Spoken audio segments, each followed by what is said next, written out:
Shalom प्रियो, जब हम बाइबल खोलते हैं तो हम केवल राजाओं, भविष्यद्वक्ताओं और योद्धाओं की कहानियां नहीं पढ़ते, बल्कि उन स्त्रियों की गवाही भी पाते हैं जिन्हें परमेश्वर ने अपने राज्य के लिए चुना। संसार ने अक्सर स्त्री को कमजोर, पीछे रहने वाली या सीमित समझा, लेकिन परमेश्वर ने स्त्रियों को उद्धार के इतिहास के केंद्र में रखा। आज का ये संदेश हमें दिखाता है कि परमेश्वर ने स्त्रियों को केवल घर तक सीमित नहीं रखा, बल्कि उन्हें विश्वास, नेतृत्व, बलिदान, प्रार्थना और सुसमाचार प्रचार में सामर्थी रूप से उपयोग किया। परमेश्वर के वादे का वचन यूएल 2:28, तुम्हारी बेटियां भविष्यवाणी करेंगी।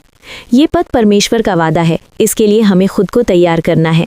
आइए हम बाइबल की कुछ चुनी गई स्त्रियों के बारे में मनन करें, जैसे कि 1. हव्वा, जीवन की माता। उत्पत्ति 2:18 से 25, 3:20।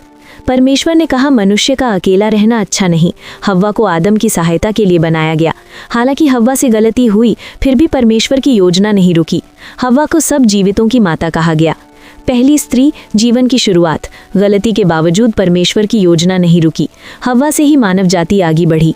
इससे हमारे लिए संदेश है कि हमारी असफलता परमेश्वर की योजना को नहीं रोक सकती। परमेश्वर टूटे हुए लोगों से भी अपनी महिमा प्रकट करता है। 2. सारा विश्वास की स्त्री कही गई। उत्पत्ति 17:15 से 19, इब्रानियों 11:11। वृद्धावस्था में वादा प्राप्त किया, इसहाक की माता बनी। सारा ने असंभव को संभव होते देखा। उम्र के अनुसार संतान असंभव थी, फिर भी परमेश्वर ने वादा पूरा किया।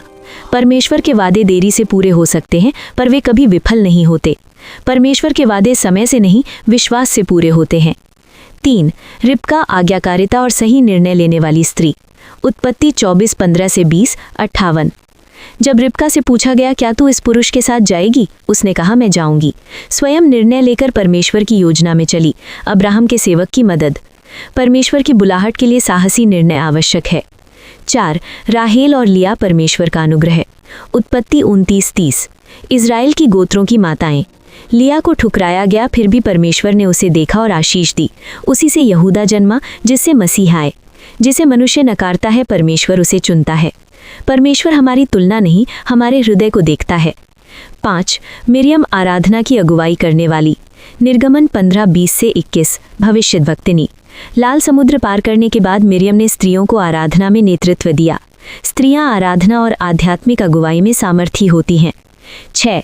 दिबोरा, न्यायी और भविष्यद्वक्तिनी। न्यायियों 4:5। दिबोरा इज़राइल की न्यायी थी, उसने युद्ध के समय मार्गदर्शन दिया। परमेश्वर स्त्री को भी नेतृत्व और अधिकार देता है। 7. रूथ, निष्ठा की मिसाल। रूथ 1:16 से 17। तेरा परमेश्वर मेरा परमेश्वर होगा। नाओमी के प्रति वफादार थी। रूथ की निष्ठा ने उसे दाऊद और यीशु की वंशावली में ला खड़ा कर दिया। वफादारी हमें परमेश्वर की बड़ी योजना में स्थान दिलाती है। 8. हन्ना, प्रार्थना की सामर्थ। 1 शमूएल 1:10 से 20।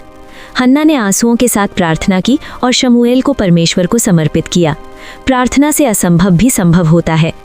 9. एस्तर, ऐसे समय के लिए। एस्तर 4:14 से 16। एस्तर ने उपवास और साहस से पूरे राष्ट्र को बचाया। परमेश्वर हमें विशेष समय और उद्देश्य के लिए रखता है। 10. मरियम, पूर्ण समर्पण। लूका 1:38। मैं प्रभु की दासी हूँ। मरियम का समर्पण उद्धार की शुरुआत बना। परमेश्वर की इच्छा के सामने झुकना सबसे बड़ी आशीष है। 11. मरियम मगदलिनी, पुनरुत्थान की पहली गवाह। यूहन्ना 20:11 से 18। यीशु ने अपने जी उठने की पहली घोषणा एक स्त्री को सौंपी। यीशु स्त्री को भी सुसमाचार का वाहक बनाता है। 12. मार्था और मरियम, संतुलन का संदेश। लूका 10:38 से 42। मार्था सेवा में व्यस्त थी, मरियम यीशु के चरणों में बैठी थी। सेवा और वचन दोनों का संतुलन आवश्यक है। 13. प्रिसिल्ला, शिक्षिका और सेविका। प्रेरितों के काम 18:26। प्रिसिल्ला ने अपुल्लुस को सत्य का मार्ग समझाया। स्त्रियां वचन में गहराई से सिखा सकती हैं। प्रियजनों, बाइबल की स्त्रियां हमें ये सिखाती हैं कि परमेश्वर स्त्री और पुरुष में भेद नहीं करता। स्त्री भी भविष्यवाणी, नेतृत्व, सेवा और प्रचार में उपयोगी है। गलातियों 3:28। तुम सब मसीह यीशु में एक हो। हम प्रार्थना कर रहे हैं, हे स्वर्गीय पिता, तूने जिन स्त्रियों को अपने वचन में उपयोग किया, वैसा ही विश्वास, साहस और समर्पण हमें भी दे। हम अपने जीवन को तेरी महिमा के लिए समर्पित करते हैं। यीशु मसीह के नाम में, आमीन।